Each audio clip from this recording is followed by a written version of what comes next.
Zach Lowe back here on the show. How are you, Zach?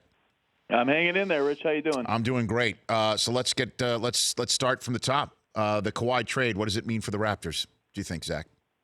I think it works in both directions. It can be sort of an all-in move for next year. We're upgrading from a sort of a borderline star to a true superstar that we've never really had before, and we're going all in for the finals. And it also could work as step one toward tearing down the team. And like if Kawhi walks, then the full rebuild is on, and I think that's something that Masai Ujiri has contemplated essentially since he got the job. And so it's worth it given the price. If you don't think DeMar DeRozan is going to be a part of the team in 4 or 5 years, then why not go for it? And your piece starts with a conversation DeMar DeRozan had with Masai Ujiri back in December. I give you the floor to recount that story, Zach. Yeah, they brought DeMar into the office and said, the whole brain trust was there and said, hey, you want to get this team to the next level. You want to be a lifetime player here, and if you want this team to contend, it's finally time to start shooting threes. And it was a way of empowering him to do it. It was a show of faith in him and a show of confidence in the work he had put in. And he did start shooting threes, and the team won 59 games, and they just weren't good enough in the end, and so they ran into LeBron again, and it was sort of just everyone needed to wash the taste of that out of their mouth, and that's resulted in a coach being gone and a star being gone. What do you think the plan on selling Kawhi on Toronto looks like, Zach? Well, Masai is a very charismatic guy who connects well with players, and I think he'll be the lead salesman. And I think the plan is simple. It's like, look, you got to play. Like, you're a superstar player. You don't have a lot of chances to compete. You only have 15 years in the NBA period. You can compete to make the finals here. This is a great city. And, maybe it turns out you can try and sell him, hey, it's a big city. It's got all the benefits of the big city, but the media glare isn't what it is in L.A. and New York, and maybe that appeals to him. And you know what? Maybe winning appeals to him. They have crazy crowds there. Like, there is a lot to sell there. And when it all comes down to it, what does it mean in the East with the Celtics being who they are? Marcus Smart getting signed up by the Celtics just this AM. And Hayward coming back, we assume, looking like Hayward, and at least Kyrie there for at least another year. I mean, what do you think that means? Yeah, if this is the Raptors roster, they got to make a couple additions on the fringes, but they have a really versatile roster with like a lot of wings who can switch and shoot threes. Danny Green is going to help them. They keep C.J. Miles. They keep Anunoby. They keep all their point guards. Kyle Lowry's an all-star. I think they're going to be a really good team. I think they're clearly better than Philly. I would put them a tick behind Boston. Other people would put them a tick above Boston. I think the Celtics have a chance to be absolutely special next season, but Toronto is going to be a handful. Like 60 win special? I would, yeah. I mean, they won 54 last year, and they're getting arguably their two best players back. I mean, that's kind of scary. Yeah, Jason Tatum, he's so damn good. I mean, he's like first team All-Star special. That's what I'm talking about. Like starting in an all-star game, first team, everything. I think he's that good, Zach. Obviously, I'm not going down deep on a limb on that front, but it's tough to see how this puts the Raptors, unless Kawhi is truly as back. I mean, what's the concern on the medical before we move to the Spurs here? Yeah, I mean, he's going to go through a physical at some point, and we're going to find out. And Pop, I think, said in his brief news conference yesterday that they're pretty confident he would have been 100% healthy had he stayed with the Spurs going into the next season. So he's probably good. And as you said, that's what everyone's going to be watching for, because in the 9 games he played last year, which is essentially nothing, he wasn't the MVP candidate, top 3, top 4 player that he had been the year before. And if he's that guy, Toronto is dangerous. And if he's not that guy, they're still good, but they're not dangerous. Senior NBA reporter, ESPN.com's Zach Lowe here on The Rich Eisen Show. So what does the trade mean for the Spurs? I think it means that they're pretty good, just like they were last year. And I'm not sure what their path to ever being great again is, but I don't, that path was Kawhi Leonard being a top 3 player and carrying the team into the next era. And DeMar, as good as he is a step down from that. They'll be competitive because that's what the Spurs do, but they clearly made a choice here. We are not rebuilding. We are not going all in and getting 4 picks from Boston, and maybe even a couple of really good ones that could help us 5-6 years from now and really lay the foundation for what we hope is the next Spurs team. We're going to try and stay relevant. And the risk of that is you get sort of trapped into long-term mediocrity, and that is a real risk for them now. So then, is this the best deal that they could have gotten, do you think, for Kawhi? Walk me through what you heard about the shopping process here and why the Spurs chose this deal. It depends what you want, right? I mean, if you want to win right now, chase 50 wins again, get a proven all-star level player, I do think this is the best deal they could have gotten.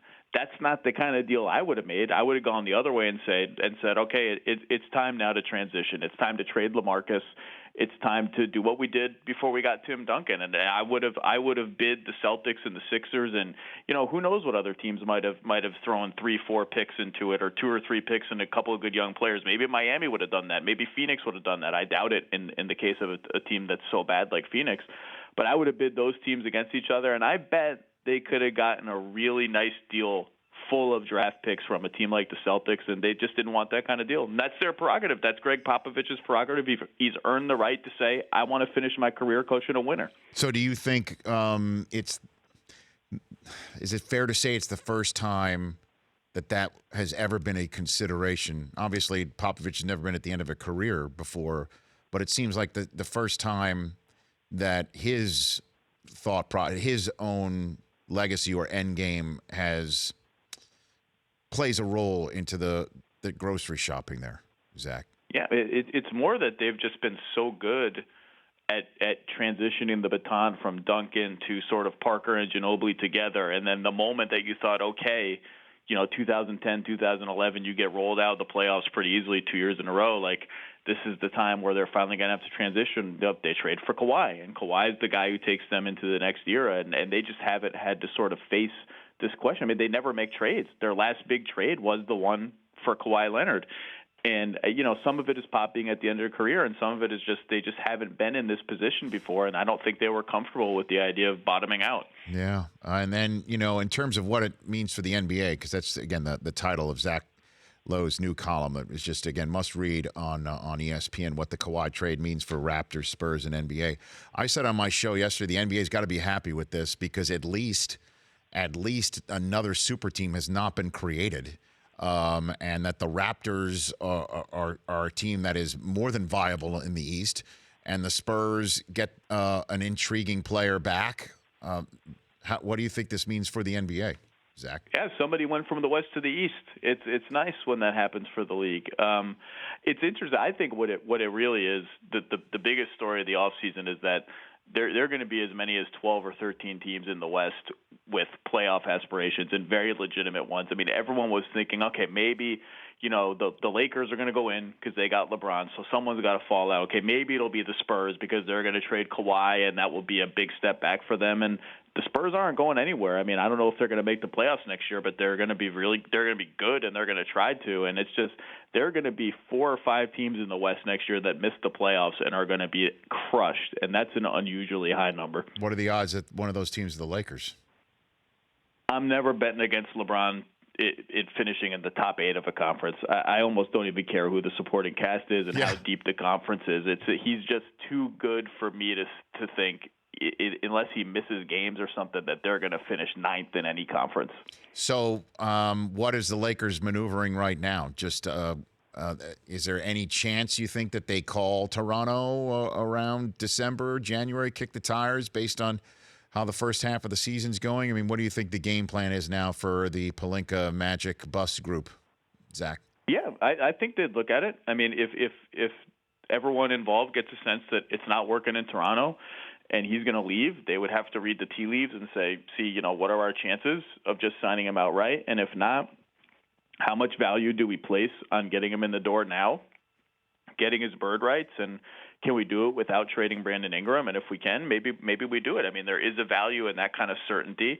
there's also a value in keeping as many of your good young guys as you can for whenever LeBron is aging or not on the team anymore. And, I think they've made the right choice in playing it this way because someone is going there. LeBron in Los Angeles in cap space, if it's not Kawhi, it's going to be somebody. And I think they're right to bank on that. So if we turn back the clock 1 month, Zach Lowe, while you're getting ready for the draft, everybody's getting ready for the draft, and I told you Kawhi in Toronto, Paul George stays put, Boogie Cousins with the Warriors, which one would make you stop and say no chance?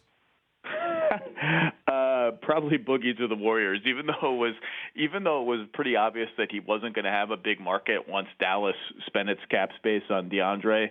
You just never connected all the dots all the way to get to Golden State. It just seems too ridiculous on its face to have ever happened, even though when you look at it, it's not so ridiculous. Just like, really, Golden State? So that would have been the one where I would have thought something weird happened here. And who's coming out of the summer league with the Donovan Mitchell vibe that people saying, look out for this kid this fall? I like some of the young bigs.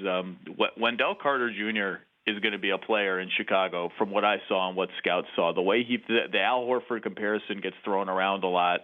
And you definitely saw some of that. And Jaren Jackson in Memphis is going to be a lot of fun on it. And again, a team with a lot of veterans that's trying to make the playoffs next year. It'll be interesting to see what kind of role he has. Zach, thanks for the call. Appreciate it. Great stuff as usual. No problem. Have a good one. You bet. That's at @ZachLowe_NBA on Twitter. The Rich Eisen Show, weekdays at noon Eastern on Audience.